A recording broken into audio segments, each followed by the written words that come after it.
Assalamualaikum warahmatullahi wabarakatuh. Alhamdulillahi wa kafa, wassalatu wassalamu ala nabiyyina Muhammadin al-Mustafa, arsalahu Allahu basyiran wa nadhira wa da'iyan ila Allahi biiznihi wa sirajan munira. Wa qala Allah ta'ala fil Qur'anil 'azim وأقم الصلاة لدلوك الشمس إلى غسق الليل وقرآن الفجر إن قرآن الفجر كان مشهودا ومن الليل فتهجد به نافلة لك عسى أن يبعثك ربك مقاما محمودا صدق الله العظيم وصدق رسوله النبي الحبيب الكريم wa nahnu ala dzalika minasyahidin wasyakirin walhamdulillahi rabbil alamin wa ba'du.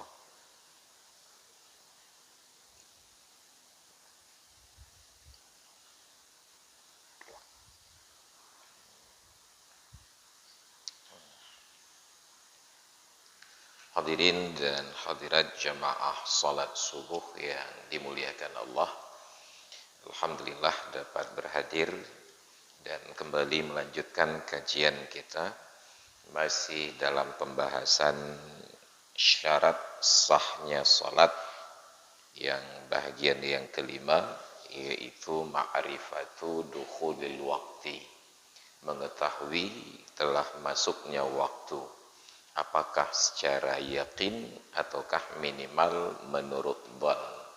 Sebab sebagaimana dulu dinyatakan, pada ibadat mesti terpenuhi dua ketentuan.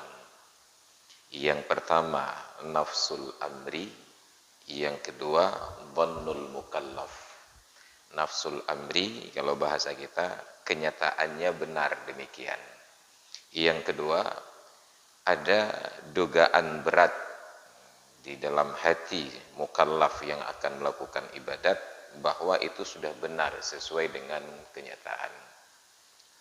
Apabila kurang satu, maka tidak sah ibadat.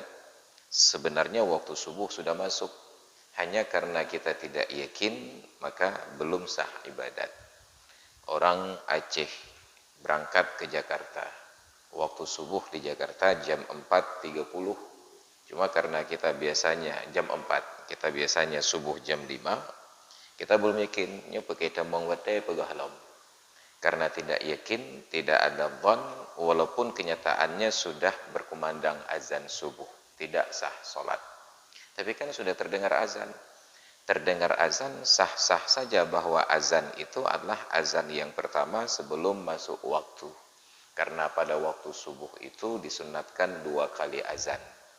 Azan yang pertama ketika terbit fajar, sebagaimana yang tadi kita laksanakan, dan azan kedua justru yang sebelumnya, dimulai sejak lewat tengah malam sampai beberapa saat sebelum terbit fajar. Maka dulu Rasulullah ingatkan para sahabat, apabila kalian dengarkan kumandang azan dari Bilal bin Rabah, silahkan lanjutkan makan dan minum dan hajat kalian, karena Bilal kumandangkan azan masih di waktu malam. Ini dulunya. Jadi ketika sudah benar masuk waktu tetapi tidak ada keyakinan di dalam hati, maka belum sah ibadat. Ataupun sebaliknya, sangat yakin di dalam hati tapi kenyataannya belum ada. Seperti orang Jakarta datang ke Aceh, mereka sudah sangat yakin masuk waktu subuh tetapi kenyataannya belum, karena biasa sholat subuh jam 4, sampai ke Aceh terbangun jam 4, malah sudah sampai jam 4:30. Mereka sudah sangat yakin nyuka subuh, karena biasanya jam 4 sholat subuh di Jakarta. Ini sudah lewat setengah jam, padahal sama-sama wilayah negara Republik Indonesia dan sama-sama waktu Indonesia Barat. Mereka nggak tahu bahwa orang Aceh itu orang yang paling telat sholat subuh se-Indonesia. Kita yang paling telat. Ya menang gue. Kita yang paling telat. Bukan karena kita paling malas, hanya karena kita hidup di Nanggro Telebeh ada hurung dunia. Paling telat sholat subuh. Saingan kita hanya Sabang dengan Pulau Aceh saja.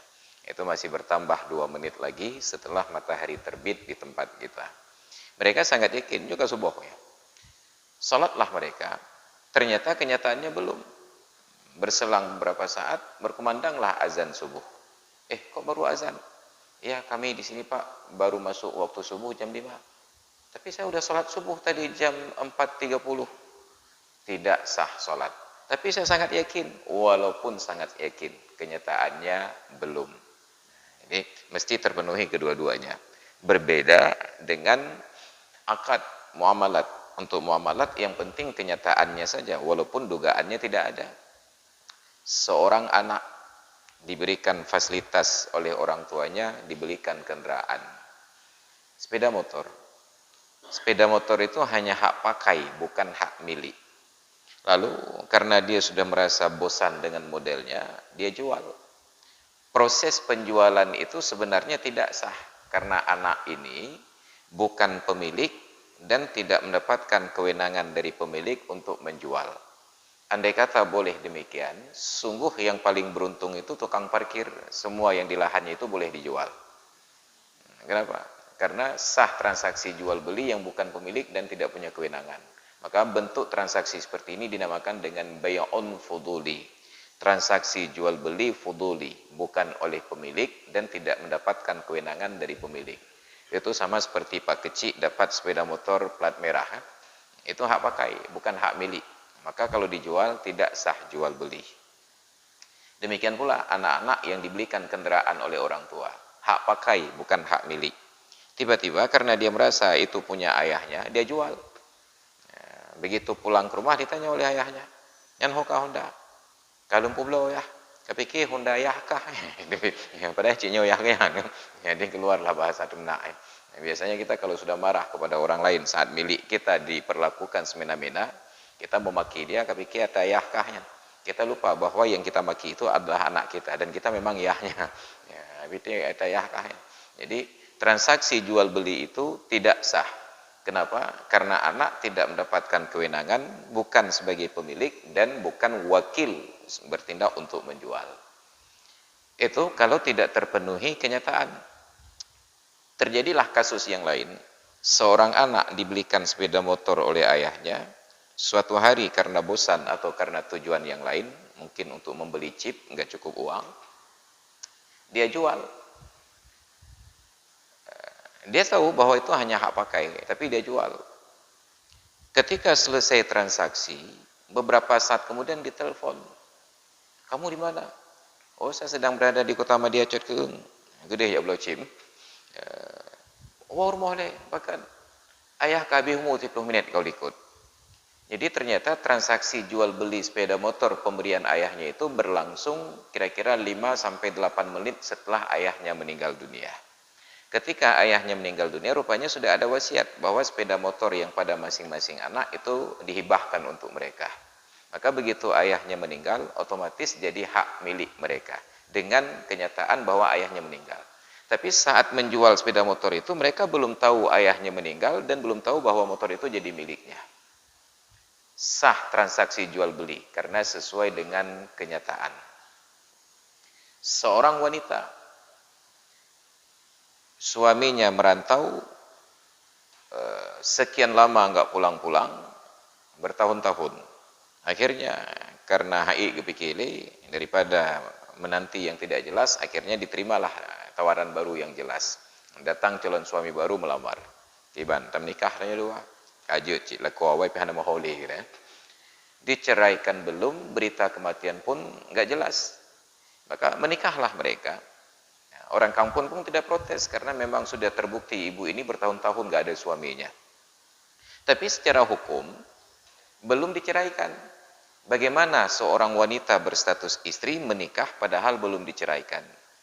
Jadi setelah menikah, hidup berumah tangga dengan suami baru, beberapa waktu kemudian baru dapat informasi bahwa suaminya sudah meninggal sekitar 6 bulan yang lalu. Maka pernikahan ini sah.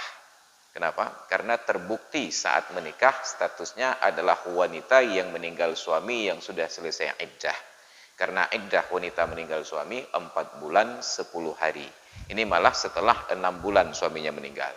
Cuma pada saat dia menikah tidak tahu bahwa suaminya masih hidup ataukah sudah meninggal. Itu menunjukkan bahwa di dalam muamalat, transaksi, yang penting kenyataannya sesuai, walaupun dugaannya tidak ada. Sedangkan ibadat, dugaannya mesti ada, kemudian kenyataannya mesti sesuai. Ini prinsip dasar. Ya. Baik, kita lanjutkan dalam materi kita. Bismillahirrahmanirrahim. Far'un yukrahun naumu ba'da dukhuli waqti sholati wa qabla fi'liha haitsu dhanna al-istiqadha qabla dayyiqihi li'adatin aw li'iqadi ghairihi lahu wa illa haruman naumul ladzi lam yaghlib fil waqti. Makruh hukumnya tidur. Makruh tidur kapan? Setelah masuk waktu sholat dan sebelum mengerjakannya.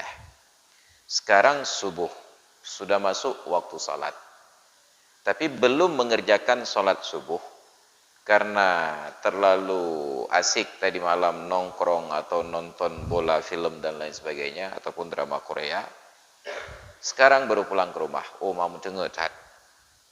Waktu subuh sudah masuk, salat belum dia kerjakan. Bah lun dengar ilatiat. Tidur yang seperti ini hukumnya makruh.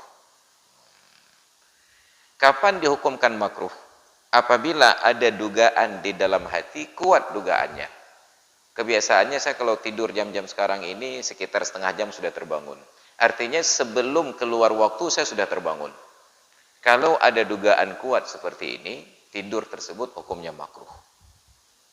Atau bukan karena kebiasaannya demikian, tetapi li'iqadi ghairihi lahu. Ada orang lain yang membangunkan.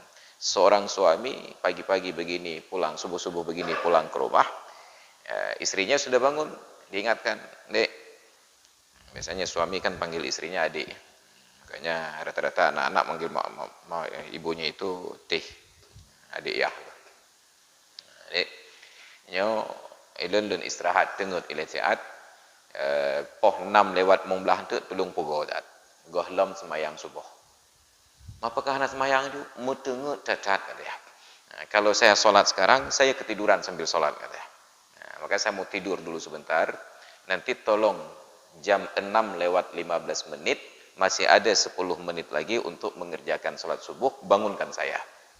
Tidur yang seperti ini hukumnya makruh. Padahal sudah ada yang membangunkan atau sudah terbiasa terbangun sebelum keluar waktu. Wa illa, tapi bila tidak yakin terbangun di dalam waktu atau tidak ada yang membangunkan di dalam waktu, haruman naumu, maka haramlah tidur tersebut yang tidak terbiasa di dalam waktu. Nanti ada orang-orang yang sudah terbiasa tidur pada waktu-waktu salat sebelum mengerjakan salat, mungkin karena rutinitas pekerjaannya. Ada sebagian saudara-saudara kita yang mungkin karena piket di waktu malam, begadang sepanjang malam, selesai shiftnya itu pada waktu kumandang azan subuh. Pulang ke rumah, sangat berat rasa kantuk, nggak tertahankan. Tapi karena pekerjaan itu berulang-ulang dilakoni, sudah terbiasa tidur dulu sebentar, kira-kira setengah jam, itu terbangun lagi. Orang yang sudah terbiasa seperti ini, tidur sebelum mengerjakan sholat setelah masuk waktu, hukumnya makruh.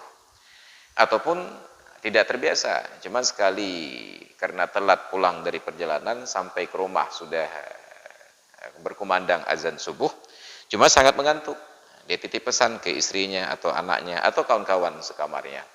Saya mau tidur dulu ya, tapi saya belum sholat subuh. Nanti tolong 10 menit sebelum terbit matahari bangunkan saya. Ada orang yang bersedia melakukannya.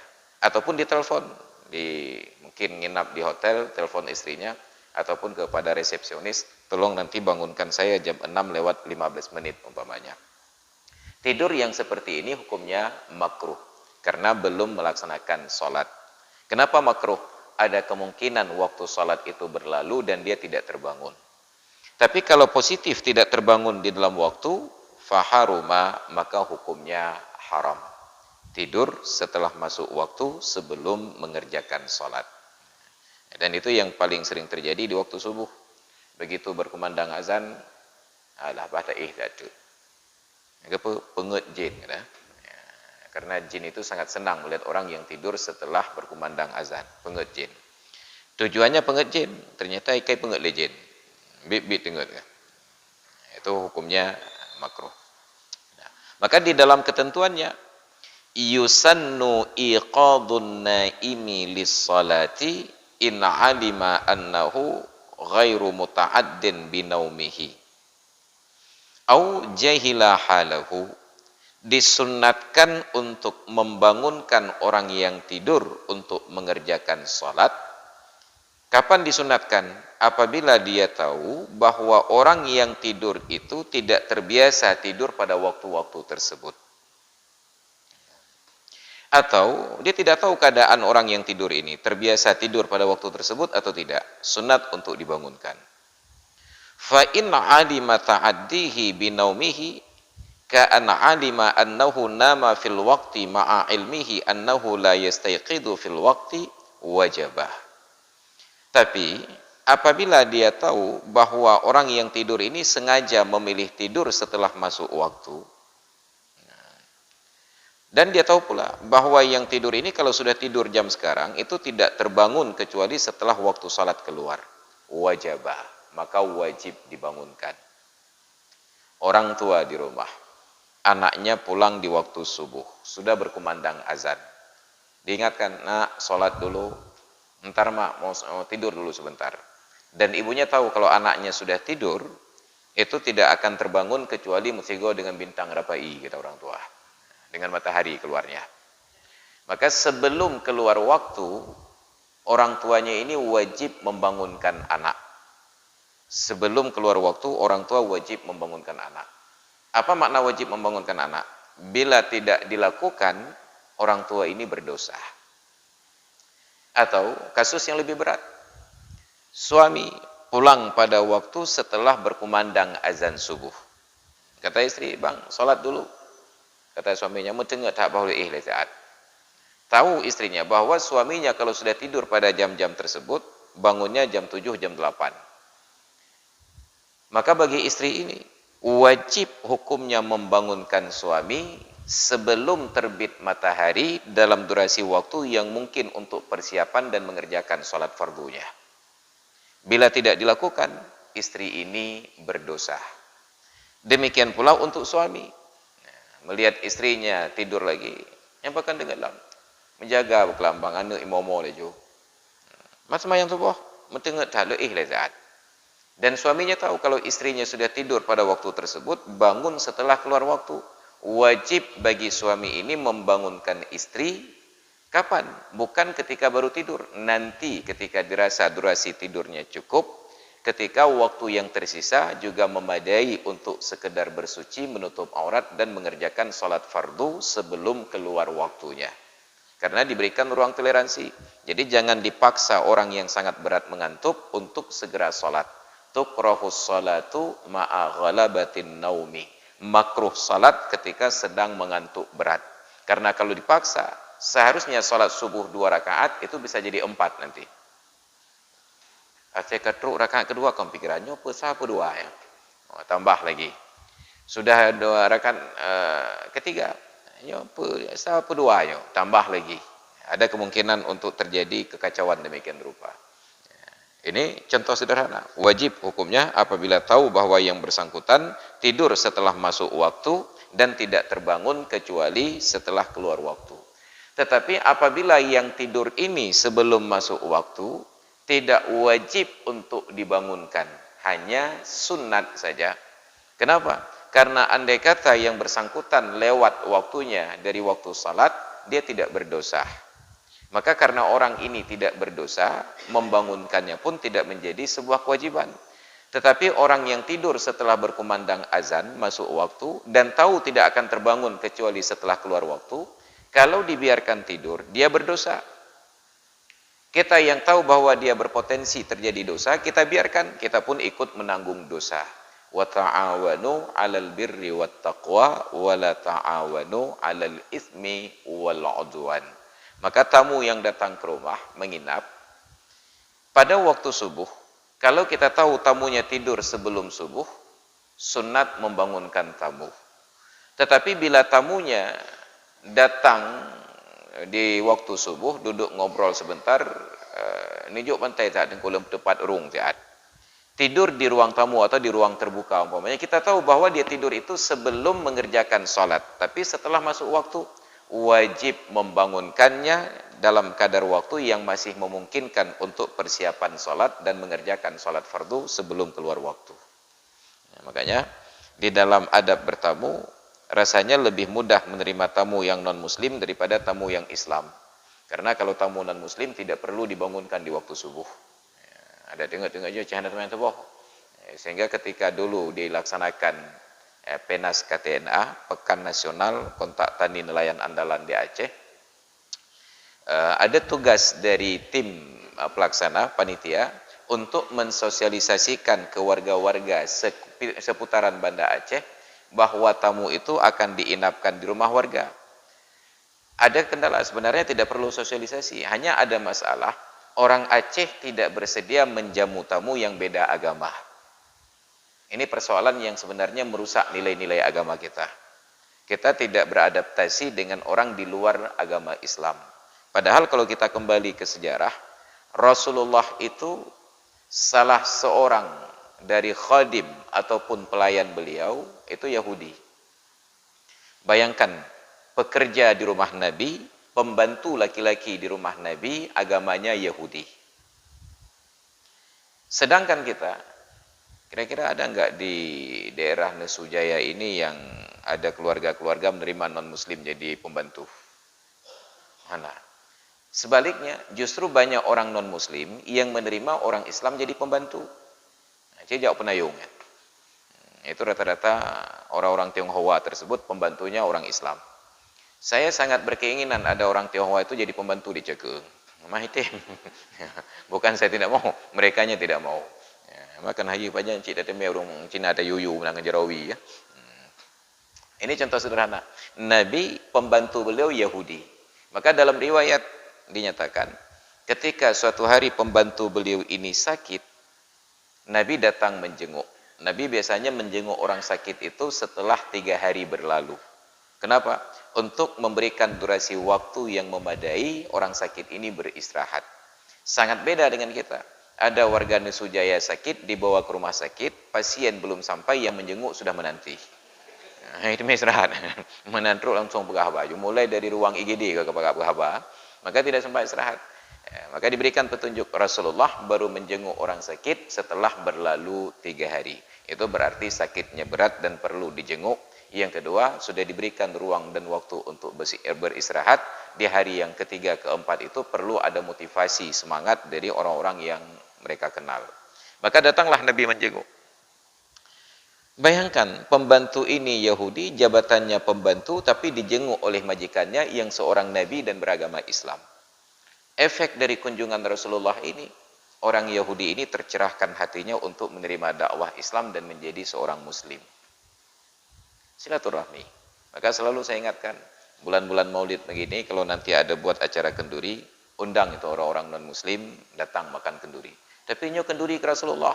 Wa ma arsalnaka illa rahmatan lil alamin. Tidak kami utus engkau wahai Muhammad kecuali untuk menjadi rahmat bagi sekalian alam, bukan hanya menjadi rahmat untuk umat Islam. Ini jangankan sekalian alam, sesama Islam saja belum menjadi rahmat. Buktinya kita belum pernah mengundang kawan-kawan Salafi Wahabi itu untuk makan kenduri Maulid. Undang sekali-kali. Nyo kenduri ke Panghule, oh bak kamu bid'ah, hana timja hana masalah, pokoknya kamu undang. Ya. Silaturahmi. Ya. Jadi pada saat itu kita yakinkan ke masyarakat bahwa ini nanti ada tamu-tamu yang datang dalam acara KTNA ini mungkin berbeda agama. Oh, kamu menyukai Islam hanam tem primong katanya. Saat ditanya ke mereka apa masalahnya? Nanti kami harus sama kasur, harus sama bantal, harus sama UBB apa sama bukan? Nyan kasilap awaran. Rasulullah itu setelah menjadi nabi tetap tidur menginap di rumah paman beliau Abu Talib yang menyembah berhala, tetap makan dan minum di rumah paman beliau Abu Talib yang menyembah berhala, tetap datang menjenguk ke rumah Abu Talib ketika Abu Talib sakit menjelang ajal meninggal dunia, padahal Abu Talib sampai akhir hayat masih menyembah berhala. Itu dakwah di dalam Islam. Maka ketika kita perluas kajiannya, kalau Abu Talib saja yang non muslim, ternyata anaknya Sayyidina Ali itu diterima jadi menantu oleh Nabi untuk menikah dengan Fatimah, maka menegaskan kepada kita bahwa ukuran sekufu di dalam pernikahan itu tidak melihat kepada nasab. Kata Imam Syafi'i, kalaulah nasab menjadi ukuran sekufu dalam bab pernikahan, maka pertanyaannya, pria mana yang sekufu untuk menikahi Fatimah binti Muhammad? Tidak ada. Apalagi seorang Sayyidina Ali yang ayahnya non-muslim. Jangankan Rasulullah, bahkan kita yang tinggal di Nisu yang Islam ini saja, datang seorang pria yang keluarganya non-muslim melamar anak, kita pikir-pikir dulu, hai kau bisa ngurung kape. Itu menunjukkan bahwa nasab tidak menjadi ukuran di dalam bab pernikahan. Oleh karena itu Nabi tegaskan, tunkahul mar'atu li arba'in, dinikahi seorang wanita karena 4 pertimbangan. Yang pertama, li jamaliha, karena cantiknya. Yang kedua, li maliha, karena hartanya. Yang ketiga, li nasabiha, karena nasabnya. Tapi kata Nabi, abaikan yang 3 ini, cantik, harta dan nasab tinggalkan, pilih di diniha, karena agamanya. Maka asal agamanya sudah baik, tapi ayahnya non muslim, Nabi menerima ayahnya non muslim untuk menjadi menantu. Tapi keteladanan seperti ini tidak diangkat. Kita ketika ingin mencari menantu, kita pilih ayahnya dulu. Oh kapah tak ayah kayaknya tengku malim urang kaya bukan. Padahal anak urang pernah main game yang di malam. Yang penting anak tengku. Padahal yang perlu tengku kan anak tengku. Asal kamu tengku, ada anak pencuri je. Gepo tu mah anak tengku tapi pencuri. So melintaran anak tengku pulaan buat. Apa kebut kayan? Malam-malam cemucu. Nauzubillah. Yang kita banggakan status menantu, bukan status bisan kita. Kita tidak sedang mencari besan, tetapi mencari calon suami untuk anak-anak perempuan. Tapi sekarang terbalik. Yang penting bisan, bergengsi. Saat disebut, bapak anaknya kawin dengan siapa? Oh, anak bapak pulan yang ubin tanah cokeung atau ganyan. Jadi kebanggaan itu hanya karena besan saja. Nauzubillah. Jadi disunatkan demikian untuk membangunkan orang-orang yang tidur ketika sudah masuk waktu, bukan di awal waktu, tetapi ketika durasi istirahatnya dirasa memadai.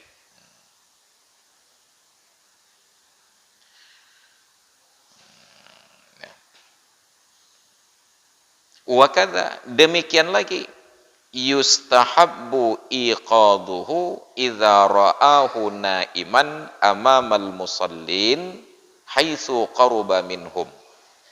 Demikian pula disunnatkan membangunkan orang yang tidur apabila terlihat bahwa dia tidur di hadapan orang yang sholat. Ini bukan orang sholat dulu dia tidur di depan orang yang sholat, tapi di tempat sholat dia tidur, lalu ketika orang-orang mau sholat terlihatlah posisinya itu di depan. Maka panitia masjid BKM ketika datang kemari waktu subuh untuk azan buka masjid, terlihat ada yang tidur di depan. Sunnat membangunkan orang-orang yang tidur. Pak, bangun. Kenapa Pak? Ini udah subuh. Tapi saya masih mengantuk. Tidur di belakang. Tidur di belakang. Kenapa? Apabila posisi tidurnya itu terlalu dekat dengan orang yang sholat. Tapi kalau jauh, termasuk di dalam makna jauh itu berselang ruangan. Tidur di dalam ruangan ini, orang sholat di luar. Gak ada masalah. Ataupun di belakangnya.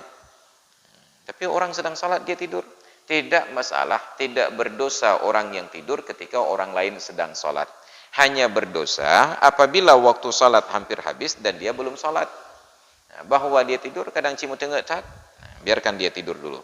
Hanya sunat dibangunkan bila tidurnya itu posisi di hadapan orang sholat.